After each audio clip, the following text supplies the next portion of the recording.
bonjour à tous, bienvenue sur Israël Torah. Aujourd'hui, nous ouvrons une nouvelle rubrique, nous ouvrons une nouvelle série et grâce à Dieu, on va essayer de vous faire découvrir un personnage extraordinaire, un grand parmi les grands. C'est le but de cette chaîne, de nous faire dévoiler plein d'enseignements de la Torah et plein d'enseignements d'une Torah diverse et riche. Car vous imaginez bien que si on veut comprendre l'étendue du dévoilement de Dieu, eh bien on ne peut pas se contenter simplement d'un enseignement. On a besoin d'énormément d'enseignements. D'ailleurs, celui qui dit cela, c'est le maître de celui que nous allons aborder aujourd'hui. Il s'appelait le Natsif de Volojine. Le Natsif de Volojine disait « Yehi beitra beit vad lachachamim » que ta maison soit une maison de rencontre des rabbins. Est-ce que ça veut dire qu'il faut faire rentrer tous les rabbins à la maison ?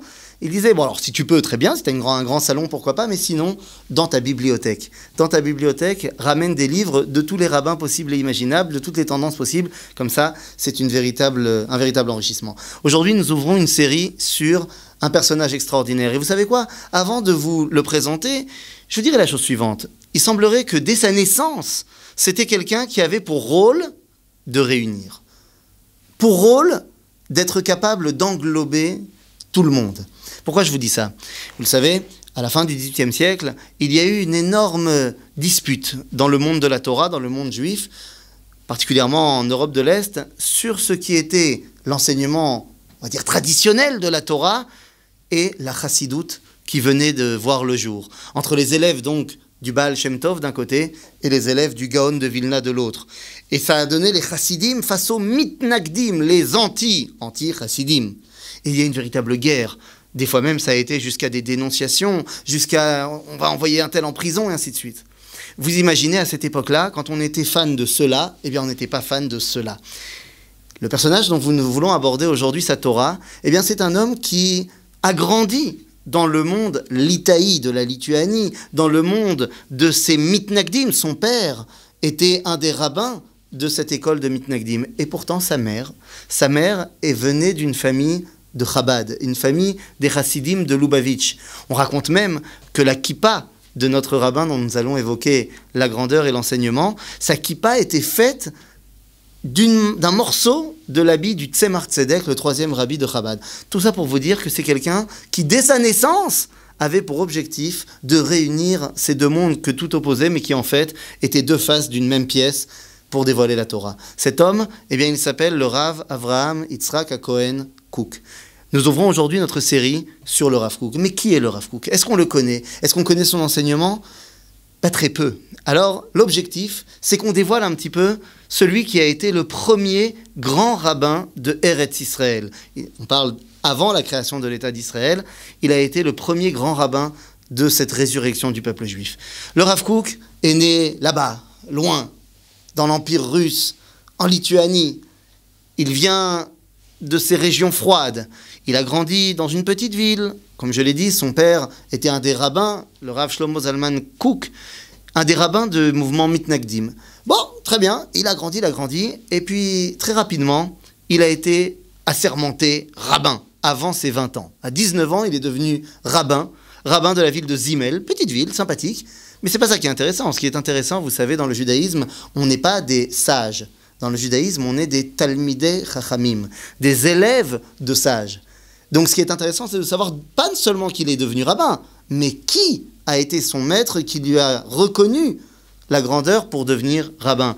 Eh bien, c'est pas un petit joueur. Eh oui, le Rav qui a donné la smicha au Rav Kook n'est autre que Rav Yechiel Michal Epstein, Baal HaAruch HaShulchan, un des plus grands maîtres de la halacha de ces dernières générations. Et donc c'est lui qui, avant même ses 20 ans, va voir en ce petit Avraham Yitzhak le futur Rav Kook qu'il va devenir. Et donc il devient rabbin. Et dans ses premiers temps, d'abord, il se fait les dents, si on veut, sur sa petite ville de Zimel. Et ensuite, il va devenir rabbin d'une plus grande ville, un petit peu plus grande, à Biosk. Et là-bas, il va commencer à écrire. Des livres qui sont, petits. Un commentaire de la Torah, un commentaire du Talmud. Vite fait. Il a écrit un commentaire de la Torah qui s'appelle Midbar Shur. Il écrit un commentaire, en fait pas de tout le Talmud pour le moment, mais des Haggadot. Il explique les Haggadot, particulièrement les histoires, particulièrement du traité de Shabbat et du traité de Brachot, dans des livres qui vont s'appeler Enaya. Et puis à un moment donné, arrive le moment tant attendu. Car le Rav Kook, depuis qu'il était capable de marcher, il voulait aller à un endroit. On raconte comme ça, que comme tous les enfants, il jouait avec ses copains dans la cour du Cheder. Lorsqu'il y avait une petite afsaka, une petite pause entre une étude de Gemara et une autre, eh bien il jouait dans la cour. Et on raconte que le Rav Kook avait l'habitude de prendre un baluchon et de dire à tous ses amis « Allez, on y va !» Et tout le monde lui répondait en chœur « Mais on va où ?» Et il répondait « En Eretz Israël ». Dès sa plus tendre enfance, il rêvait de pouvoir venir en Israël. Il était bercé par les enseignements du Gaon de Vilna, par les enseignements du Baal Shem Tov, et par cette volonté que chacun ont envoyé leurs élèves en Israël. Il s'est dit un jour, moi aussi, je passerai le pas. Et voilà que c'est arrivé. C'est arrivé. Alors que le Rav Kook naît en 1885, eh bien tout d'un coup, voilà, en 1904, il arrive.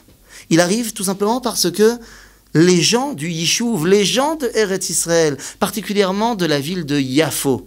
Yafo, oui, pas Tel Aviv. Pourquoi pas Tel Aviv, rappelez-moi? Parce qu'on est en 1904. En 1904, Tel Aviv n'existe pas encore. Tel Aviv existera seulement en 1909, plus tard. Donc les gens de Yafo et du petit quartier de Neve Tzedek, aujourd'hui quartier touristique, pittoresque, très sympathique, des artistes, n'oublions pas que là-bas se sont rencontrés des esprits extraordinaires. Eh bien là-bas, ces gens appellent le Rav Kook et viennent lui demander « S'il te plaît, deviens notre rabbin ». Les gens de sa ville, vous imaginez, ils n'étaient pas d'accord. Hein, ils ont dit non, hop, tu sais quoi, on va t'augmenter ton salaire, on va te donner des avantages, ce que tu veux, on va payer toutes tes dettes, machin, mais ne pars pas. Mais l'appel était trop grand. Et donc le Rav Kook part. Il part en Israël. Il part en Israël. Et vous savez, vous allez me dire, bon, d'accord, il est parti en bateau et puis il est arrivé quand il est arrivé. Il n'est pas arrivé quand il est arrivé. Il est arrivé à une date très particulière. La date de son arrivée en Israël, il tient, lorsqu'il descend du bateau, il tient par la main son fils, ce qui deviendra plus tard son successeur, le Rav Tzvi Yehuda. Le petit Tzvi Yehuda, il le tient par la main et lui dit, nous arrivons à une date extraordinaire. Parce que la date où ils arrivent, alors certes, il va dire à son fils qu'à partir de maintenant, c'est une date que nous allons fêter dans notre famille. La date de notre arrivée en Israël, ce n'est pas lui qui a inventé ça, ça vient du Rambam, que le jour où l'homme arrive en Eretz Israël, eh bien ça doit devenir un jour de fête pour lui et sa famille, pour toutes les générations qui suivent. Mais il dit, mais pourtant, c'est une date qui était déjà une fête.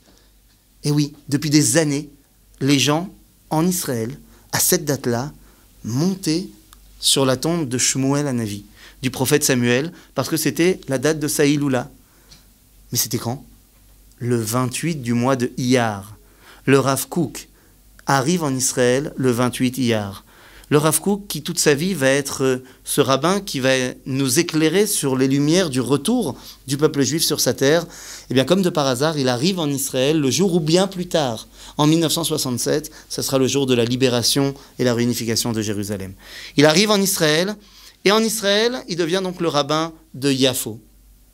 Yafo et les Moshavot, c'est-à-dire les petits villages qui sont par-ci par-là. Il va y avoir énormément d'histoires qu'on aura le temps de développer par rapport à ce qu'il a fait quand il était à Yafo. Et puis un jour, nous sommes en 1913, et surtout 1914, il est invité. Invité par des petits rabbins, des rabbins pas très connus, comme par exemple le Chafetz Chaim. Il est invité par des petits rabbins, comme on a dit, pas très connus, à une assemblée extrêmement importante, l'Assemblée mondiale de la Agudat Israël, en Europe, pour traiter des sujets brûlants de sa génération. L'émancipation qui a amené avec lui l'assimilation et l'abandon d'une certaine partie de la Torah. Comment faire par rapport à cela? Et le Rav Kook décide de partir pour expliquer son point de vue. Et là, malheureusement, eh bien, il est bloqué. Il est bloqué en Europe suite à la Première Guerre mondiale. Il va avoir des grands problèmes au départ parce que, venant de l'Empire russe, eh bien, il est bloqué dans une Europe qui est contre la Russie et donc il ne sait pas comment ça. Finalement, il arrivera en Suisse. De la Suisse, il partira à Londres. Et à Londres, il sera reçu comme étant le rabbin de la communauté de Marzikei Hadat. Vous allez me dire quelle importance. Eh bien, deux raisons. D'abord, il a dit, je viens à une condition. C'est que dès que je peux repartir en Israël, je repars.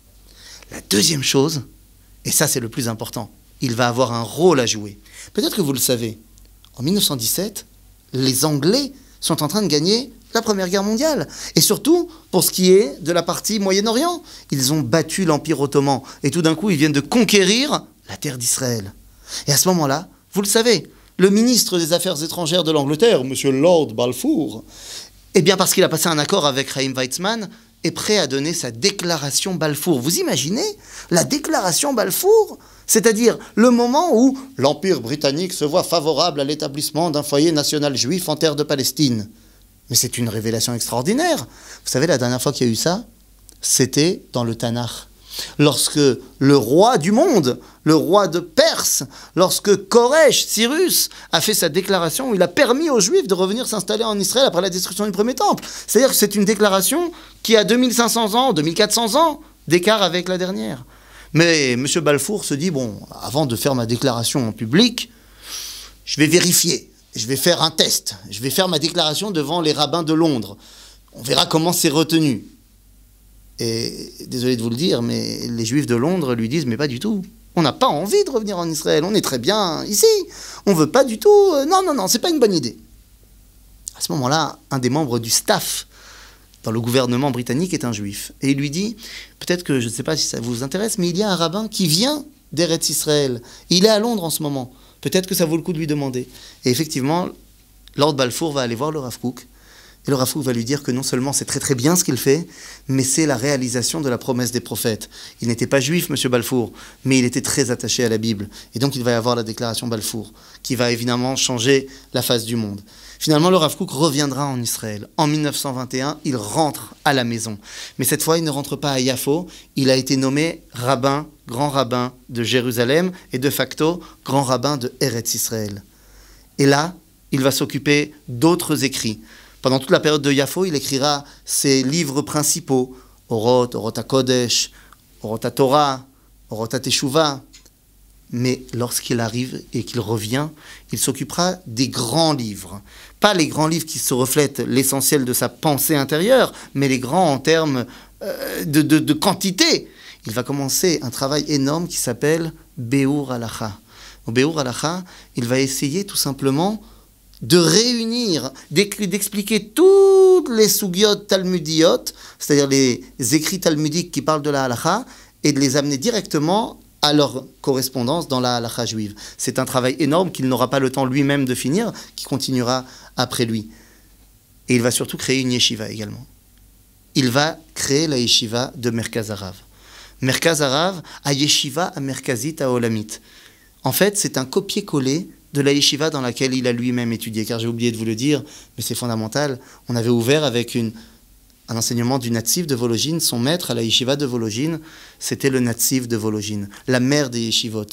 Il a copié l'ambiance de la yeshiva avec quelques petits ajouts.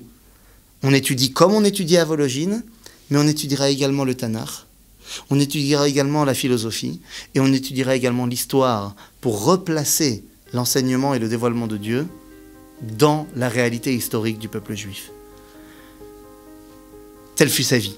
En 1935, il part Beginze Meromim, le 3 du mois de Elul, et il n'aura pas la chance de pouvoir nous éclairer sur la réalité concrète de la création d'État d'Israël, et pourtant, il aura été un de ceux qui aura permis à sa réalisation.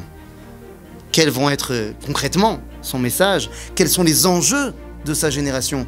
Et pourquoi il a éveillé autant de passion, que ce soit pour ou contre? Eh bien ça, on le verra dans des prochains épisodes. À bientôt tout le monde.